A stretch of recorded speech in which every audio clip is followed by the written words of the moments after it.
The worst thing is you just don't want to be involved at all. It is important to be connected to your properties in some way if you're a property investor. When is the right time to take property management off of letting agents and bring it in-house? Well, there's lots of factors really.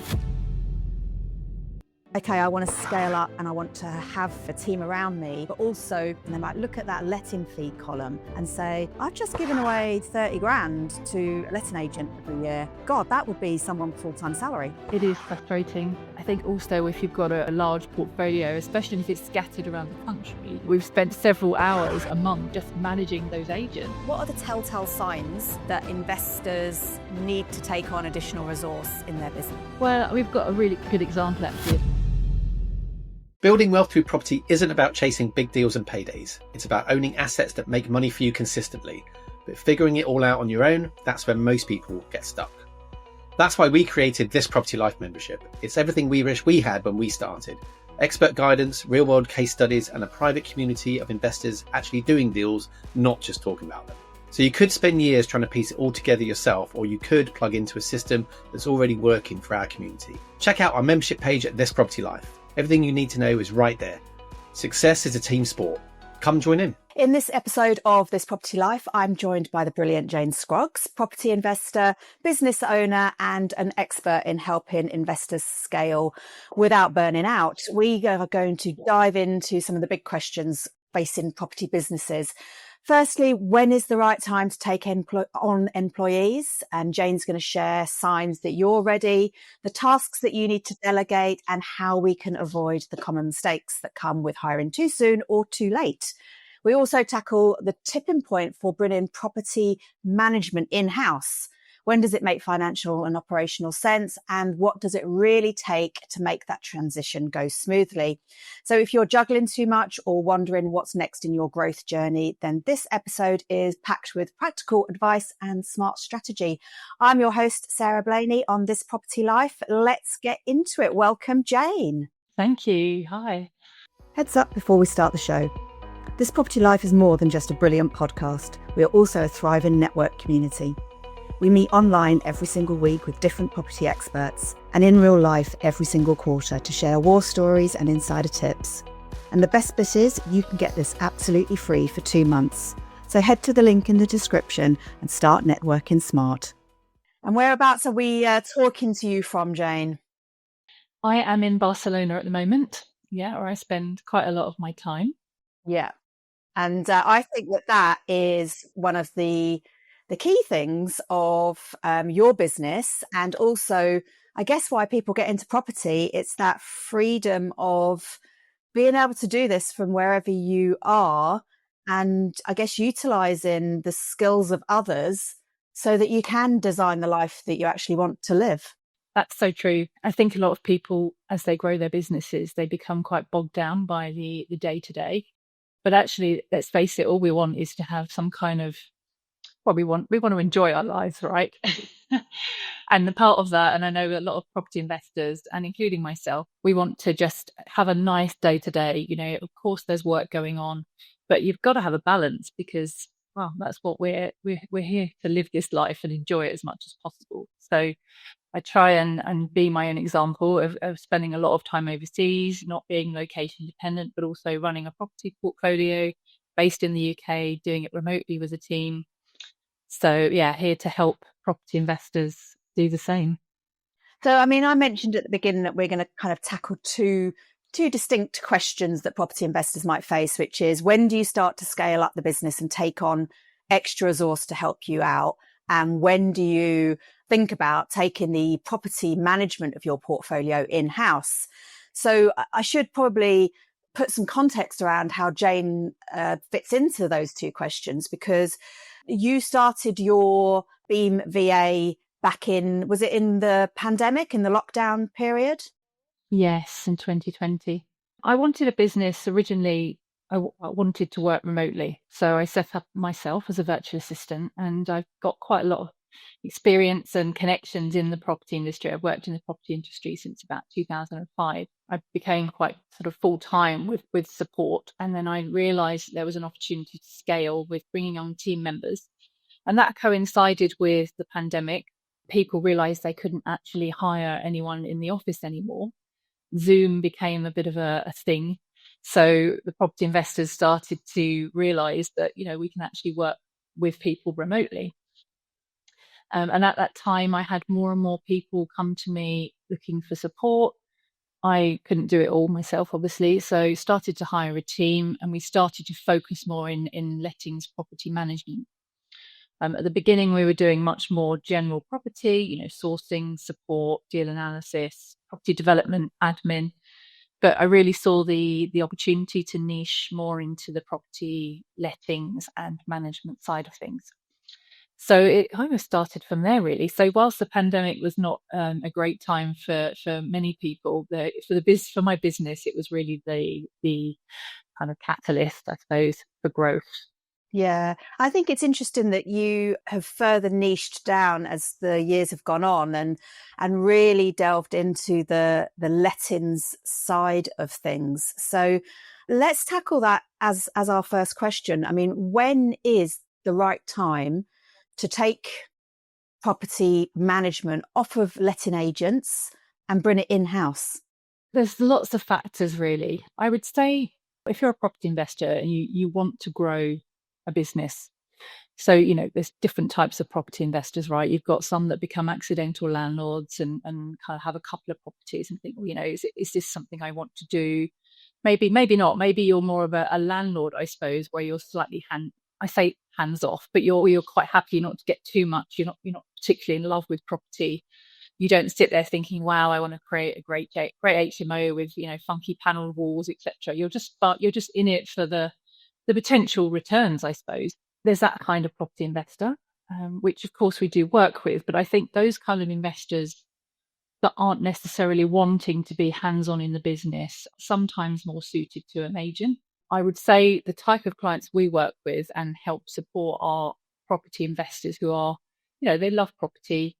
They want to make great spaces. They see it as their main focus, I would say, or at least a side hustle that they're really wanting to grow. So at that point, then it's a case of, well, I'm going to scale this business. And then what does that look like? So it's trying to be a little bit more strategic. And that starts from the bottom, the very basics like your files, your folders, your email address. I would say that the best tie-in is to think about support from the very beginning. So, if you're setting up, what do I want this business, this brand? Do I want a brand? What does that look like? And you don't need to go off and have, branding done and have a funky website, but it's always keeping that in mind. It's the same in any business, isn't it? Because by the time you've got to that point where you need support, you're like, oh God, okay, I haven't got time. I don't know who to delegate to. I'm doing it all myself and I'm so used to that. So it's really hard to let someone else in and I haven't got time to train them anyway. And it all just feels a bit of a hurdle, doesn't it? And I've been there myself. So, my previous career before being a VA, I helped set up a shipping container office block development. So I came up with the branding and worked with an ex business partner. And we built that together. And, it was very manual. It was all based on email. And, we had a Dropbox, but that was it. And I thought, God, this is exhausting. So I kind of know what it's like when you're in it. You've got emails flying around. You've got team members on site that only use WhatsApp and you're trying to coordinate. So I think have that in mind that if you want to scale, at some point you're going to need to have support. Now, obviously, if there's not much cash flow, then there is a consideration. Of course, everyone wants a great team to take on all of these things, but you have to look at, your funds. Have you got cash coming in? What can you afford?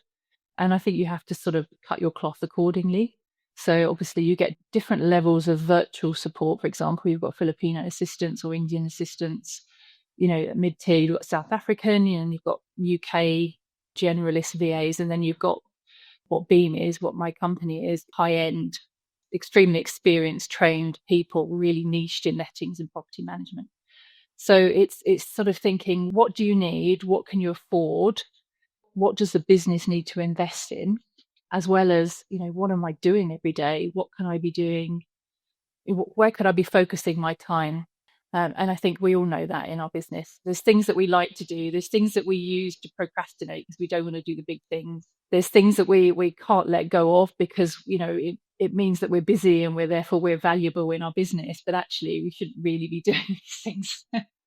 Point actually, because I think that's probably something I'm a little bit guilty of, just holding on to things just because you feel you should. Everyone does it, Sarah. Honestly, after 5 years of working with clients, it really comes down to personality, and we're all different, aren't we? And whilst we offer a really sort of cookie cutter service in many ways, we have the VAs that are trained, we have the clients that are all property investors growing a portfolio. Every single client is different. So it's a relationship personality match with the team as much as it is skills match. And, within that, you've got different clients wanting different things, different experiences, different skills themselves, different life situations. So everyone holds on to something. And actually, I think it is important to be, connected to your properties in some way if you're a property investor, because the worst thing is when you just don't want to be involved at all. And for us, that's really hard to support that kind of client where they're just not interested, or they don't really care. You do need, when you're doing a self-managed model, or even with letting agents, you need to give them something. You need to be responsive. You need to kind of care about the tenants to some degree, and the longevity of the properties, really. Yes. Yeah, it can't be 100% delegation and forget. It's a two-way street, isn't it? It is, of course. It's just finding that balance.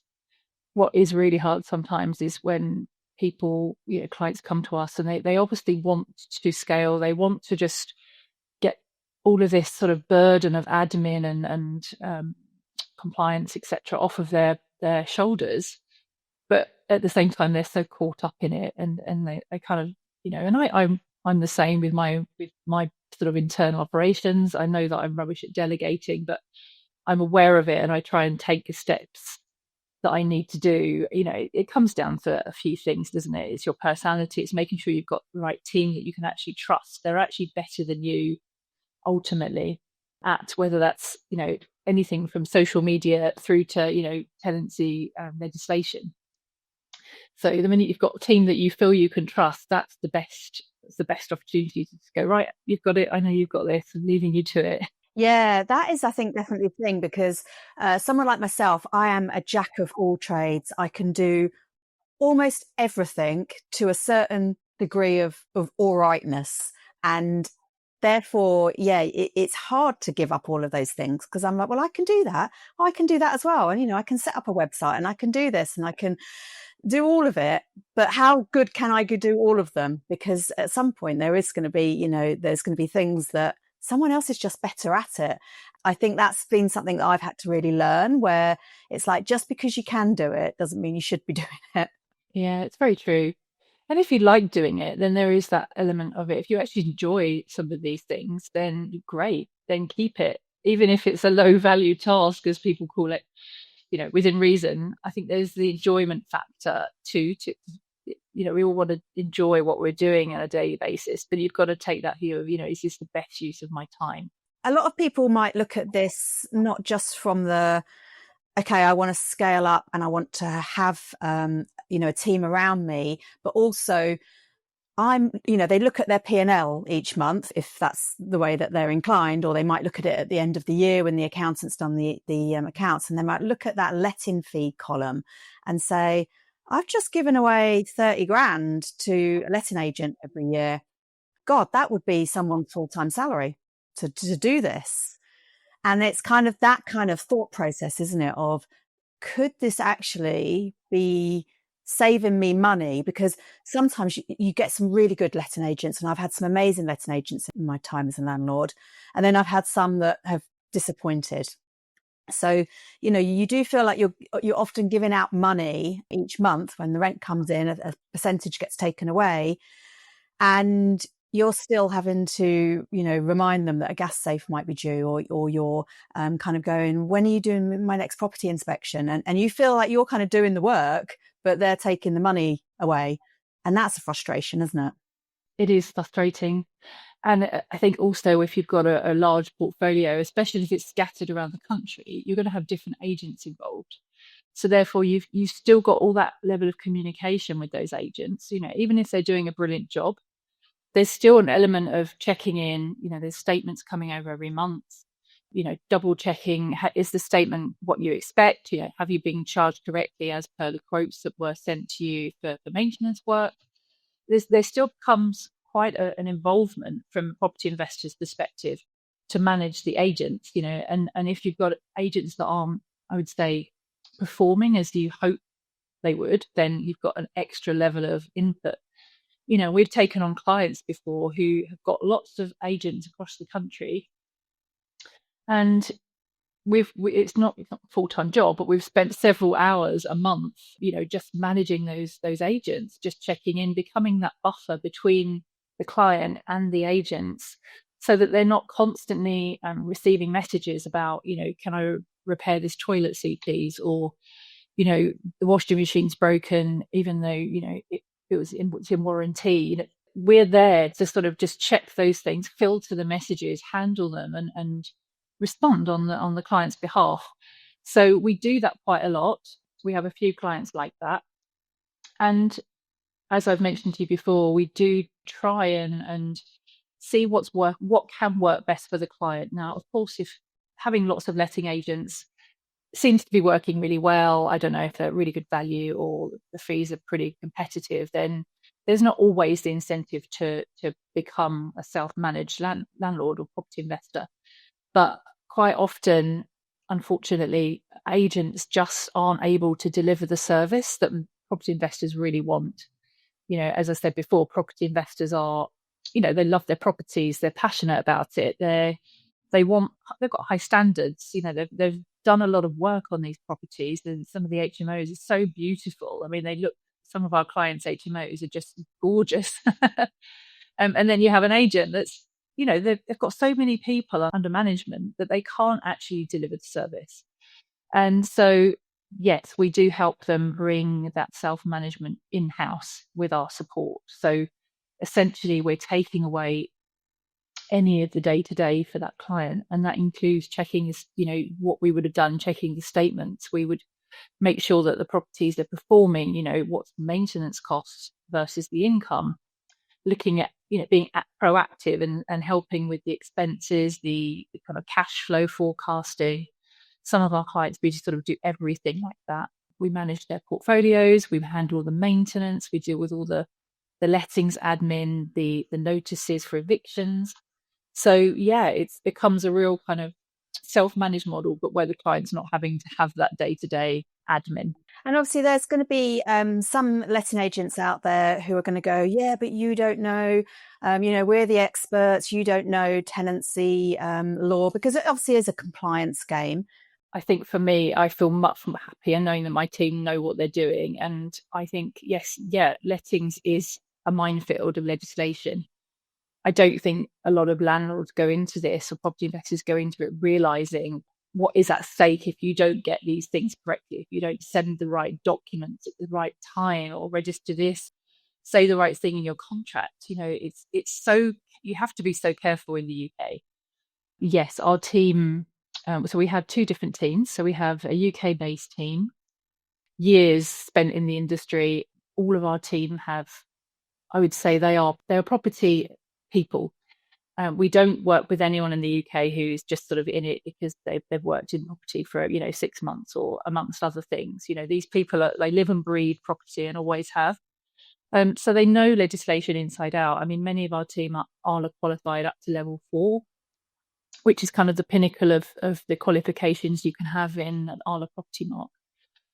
They've got so much practical experience. We go to the point where we actually do a lot of agency work, so going in, troubleshooting, hiring staff in-house, managerial staff. So we go to that depth of agency turnaround restructuring, as well as 12 hours a month handling any tenancy admin that comes in. We also have a South Africa team who focus very much on the maintenance management. So quite a lot of these team members work with agents, actually. So usually boutique letting agents to plug in to help with maintenance management, because of course that can all be done online. So yeah, and our overseas team are also, experienced in the UK. They've probably worked with letting agents in the UK for a couple of years.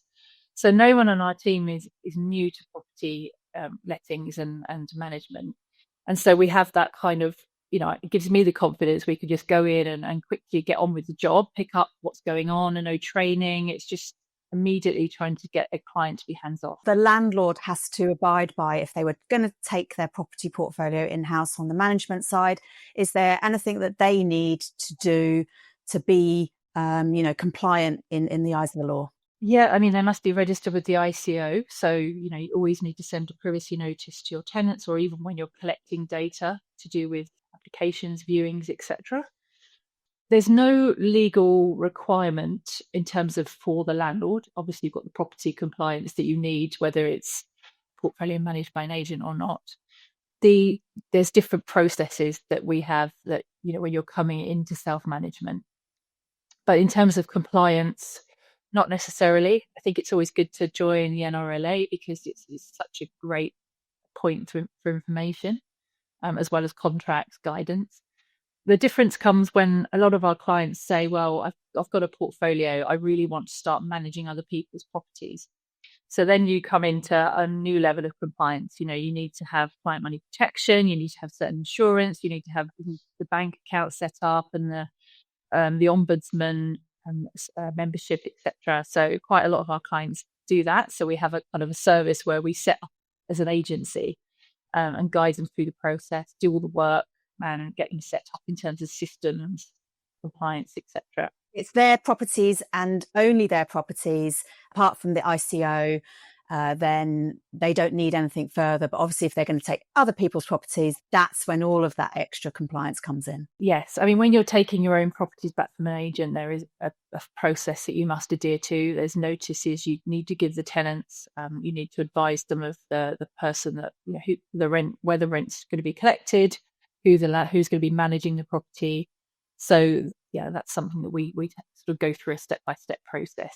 But in terms of extra legislation and compliance around self-management, no. Okay. And there must be a tipping point in terms of the financial benefit for people. If you've got 3 properties, and I know it varies depending on the rent roll because it's all a percentage when you're paying an agent. So if you're London, you might only need X amount. And if you're Hull, you might need double that amount.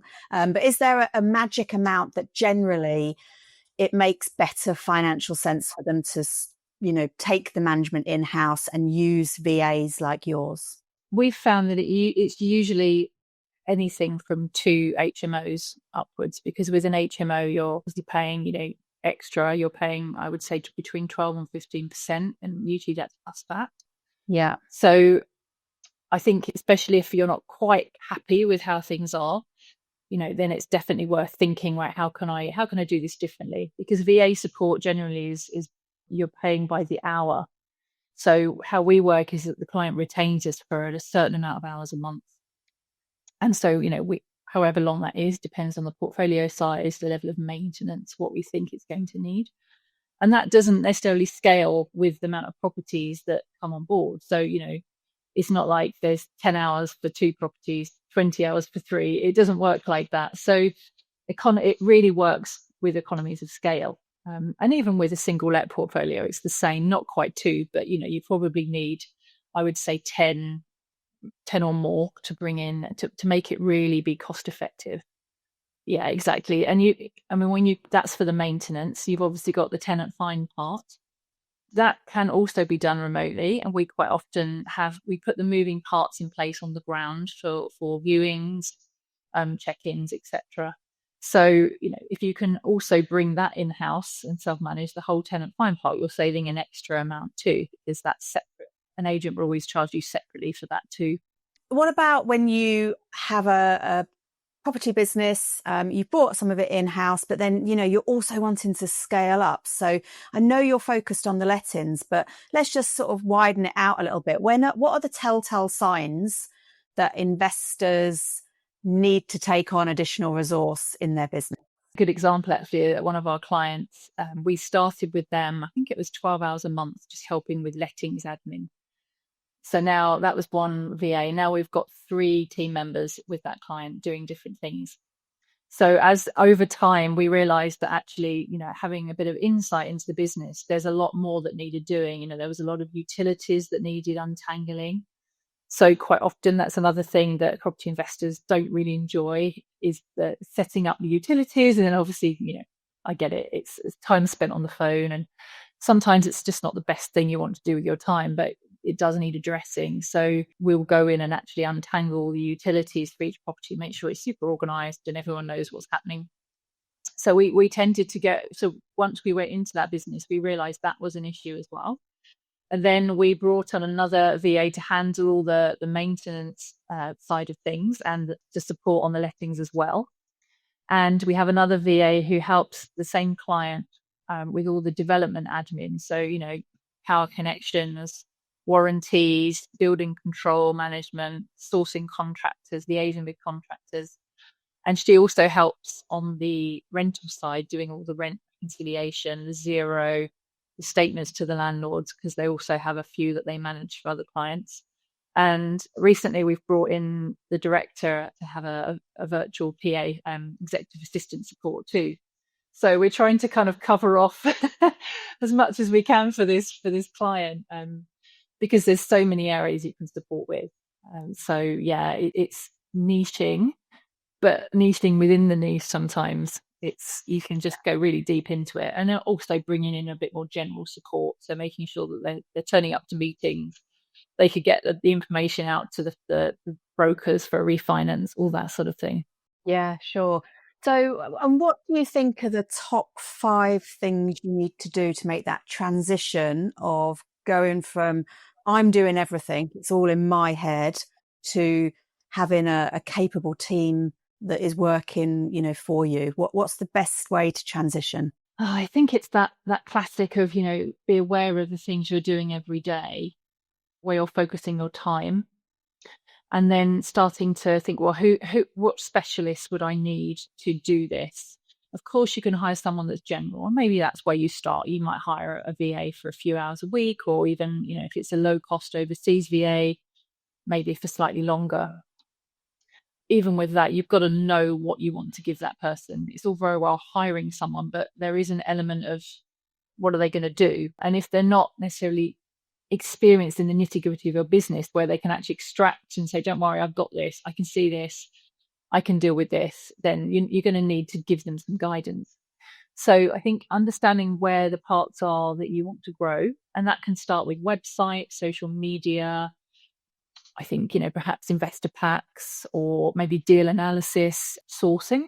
That's quite often where a lot of people start, is hiring a VA to help with sourcing and Rightmove, etc., and filtering out potential deals. Then I think it's someone perhaps to help you with the management of the site admin. So especially if you've got a few properties, renovation, you're going to have endless receipts. You're going to have all these moving parts. And property investors are generally visionary people. They're generally quite goal-orientated, creative. They're not super detailed, analytical process people. So there is that you kind of need someone to start being that person in your business. So, hire obviously to what you can afford, but someone that has those skills. And it doesn't have to be someone you like. Obviously, it's nice, but go with their actual experience and what you feel they can bring to the business, not just because they seem really nice when you meet them. And then it's just going deeper. I think it's recognizing where your time is being, drained, and hiring. I would say hire specialists in those areas, because a specialist will do much more in a much shorter time, super fast and efficiently and compliantly, than having someone general who will try and do everything, because you're basically creating another version of yourself that's another generalist.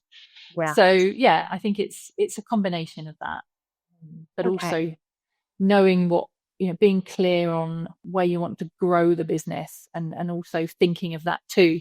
Perhaps I want someone to help me with X, Y, and Z in the future. So maybe hiring someone in, a bit like you would hire a structural engineer to help you build this, or it's think of a virtual assistant or a virtual team or any team being as those component parts to help you build where you want to get to. Yeah. And I think one of the things you said at the beginning that was really important as well is you have to be interested in your business to make this work well, don't you? So as you said, like the person who maybe is an accidental landlord, has a full-time job, actually is not that interested in the property. If they had a virtual assistant, it would probably not work because the two-way communication isn't there that makes the magic happen, I guess. Yeah, it's very true. We've worked with clients in the past, and this has all been trial and error really to get to this point now. You meet clients and they want the support, but they're not willing to give anything to you, and we do need something. We need to be able to approve certain costs or get a tenancy agreement signed or something. So it's really hard when clients are just unresponsive. I think that's one of our biggest challenges: lack of response, and then all of a sudden maybe flooding. And on a Friday afternoon, I need this. So yeah, it's the responsiveness, the commitment. You've hired someone, you've got a team member here. Let's commit to making this work. Now, our goal is to not bombard our clients with messages. We don't want an extra load on you. We want to take that off, but there is some kind of accountability. Whether that's showing up for meetings once or twice a week or once every 2 weeks, depending on how many hours we're working. It's that accountability. It's showing up, isn't it? It's like anything really. You need to be committed. Yeah. You need to be there. You need to be responsive, and I think also willing to keep the good sort of running of your property portfolio in mind. Of course, maintenance is expensive sometimes. Of course, things all happen at once. If there's a mouse issue and it's been going on for 6 months, like things need to be really done. You can't just sort of bat the tenants off. There's an ethical expectation we have around clients that actually want to fix things, want their tenants to be happy. We don't want to work with clients that are completely, they're neglecting their duties. So yeah, that's the kind of clients we enjoy working with, and that's how it thrives when we've got that relationship. Let's talk about the market. What are the trends that you're kind of grassroots? You've got a load of investors that use your services. You must have an idea of how everyone's feeling about the market. We're going through all the tariffs at the moment. There's a bit of uncertainty, but equally rates are coming down. So there's a bit of optimism and then there's a bit of hesitancy. What's your client base feeling at the moment? Well, I mean, there's the whole sort of renters' rights bill that's coming in, supposed to be coming in later this year, which is all a bit uncertain. So that comes in waves. So at first, people didn't really know what it was. They weren't really interested. And all of a sudden, it's more in the news, and there's a lot of chat online about it. So people are panicking.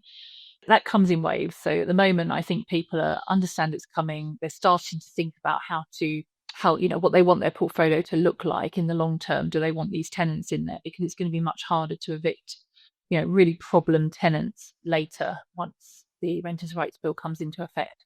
So you've got that side of things. Obviously, that's going to really potentially affect student landlords because their whole business model will shift if they can't keep those tenants signed up for that whole year, student year. Other concerns for example, the tenants are just not, it's really hard to fill rooms at the moment across all of our clients' HMO portfolios. There's a lot of people that are just, maybe messaging on spare room and just then ghosting the team, or just not, it's very hard to get them through to actually signing up for a tenancy agreement, moving in. There just seems to be a lot more work these days, and I'm not quite sure why that is. So we're trying to address that. We're adapting how we handle that tenancy onboarding process, from the moment of the ad is responded to all the way through to viewings, trying to tweak things. We have a lot of team members that do that for clients, including within letting agency. So trying to adapt to that really. I'm not quite sure why that's happening, but it's definitely something most of our clients are feeling, and I think the market is feeling that too. Geographical areas you're finding? Okay, interesting. Yes. Don't know why. That's from Wales up to, Scotland, and it's all over. So there's that. It's quite a challenge at the moment. There's a lot of voids out there. There's a lot of frustrated landlords that are just desperate to get those rooms filled. Yeah, so they're the main things I'm noticing, actually, I would say. because we're so close to the letting side that's, we notice any kind of sort of feeling in the industry. Yeah, exactly. But I mean, from a single AST buy to let perspective, demand is still strong, I'm presuming. I think it's not quite as it was maybe this time last year or even 6 months ago. It's definitely shifted. It feels like the tenants have the control. Yes, so there's a lot of tenants that are sitting tight, a lot of tenants that, landlords that are probably thinking, I don't know what to do. I don't feel like I've got the control of this situation. So they're just managing the process.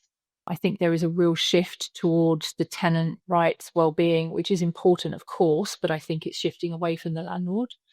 And I see, I spend a lot of time in Barcelona, so I see how it works here as well. It's very different. And I know in other countries it's very different. I mean, we have clients in Wales as well, so I can see how that works too. It's different legislation, slightly different processes. It's the same. Everyone's sort of slightly worried that you're going to have a tenant in your property that's just never going to leave. He knows every trick in the book, and you're not getting any rent for a few years. Plus, you've got court costs. It's a real fear, and it happens, unfortunately. So it's important to get the right management in and the right people to help you through that, or just help you avoid it as much as possible. Yeah, I know it's not a passive game, is it, being a landlord?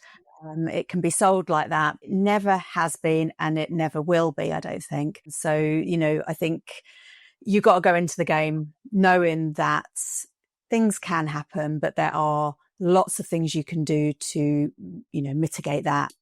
I suppose just not make it happen. So all the early warning signs, you need to look at them and adhere to them and try and get the right tenants in at the beginning. It's not a guarantee. Yeah, that's true. And I think, especially if you're quite passionate about your portfolio and you're quite emotionally invested in it, it can be even harder.